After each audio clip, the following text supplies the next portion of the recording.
सोनामुखी, हरड़, मुलेठी जैसी अनेक जड़ी बूटियां और हजारों वर्षों का प्राचीन आयुर्वेदिक ज्ञान इस एक बोतल में समाया हुआ है। कायम टैबलेट, आपकी खुशियों का साथी।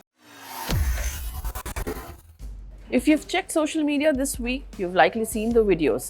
Airports jammed with angry passengers, long queues, and insane chaos, all thanks to mass flight cancellations, with Indigo Airlines being the worst affected. The airline, known for its dominance and punctuality, faced its biggest operational collapse as yet. Over 6 days, the crisis saw the cancellation of hundreds of flights, peaking at over 650 on Sunday alone, disrupting the travel plans of tens of thousands of people. India's largest airlines, which controls over 65% of the domestic market, has been hit the hardest. What was the main reason for the cancellations? The root of the chaos is a combination of two things.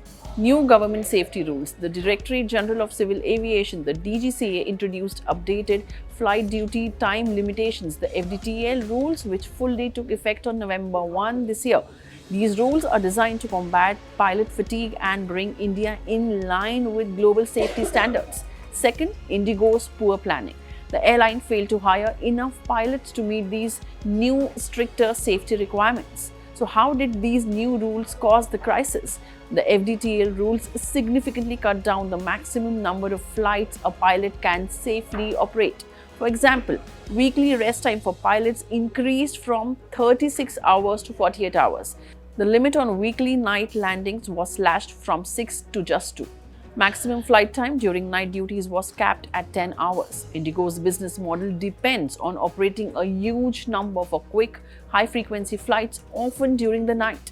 These new rest rules instantly made existing pilots' schedules illegal, creating a massive immediate pilot shortage that the airline couldn't handle. But why did the government safety rules hit Indigo so much harder than other airlines like Air India or Akasa Air? Indigo was hit the worst because its long-standing business model was built on lean staffing or buffer deficit strategy. High utilization. Indigo's low-cost model relies on squeezing maximum use out of every aircraft and pilot.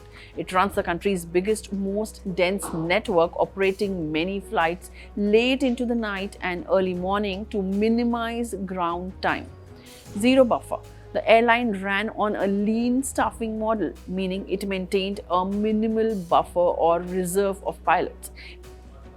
Indigo reportedly underestimated the number of new pilots needed to cover the increased rest hours. Night flight dependence. The new rule restriction night landings to 2 per week disproportionately wiped out a large parts of Indigo's core high-frequency night schedule. In simple terms, Indigo's strategy of being always on collapsed the moment the government rightly enforced rules that required pilots to rest. What was the fallout? The chaos led to widespread public anger. Airfares on other carriers skyrocketed, with some tickets selling for over 80,000 rupees. The government was forced to intervene, imposing fare caps and demanding immediate action from the Indigo. The DGCA issued show-cause notices to the airline's leadership, citing the non-provision of adequate arrangements. While Indigo issued apologies and processed refunds totaling to over 610 crore rupees, the DGCA had to grant the airline a temporary one-time exemption until February 2026 to help it stabilize operations. This crisis serves as a stark reminder that efficiency cannot compromise the absolute necessity of safety and proper staffing in the aviation sector. Were you or someone you know affected by the Indigo cancellations? Do you think the government acted fast enough to cap the skyrocketing airfares? Should an airline known for punctuality be punished more severely for this kind of operational failure? Let us know in the comments below.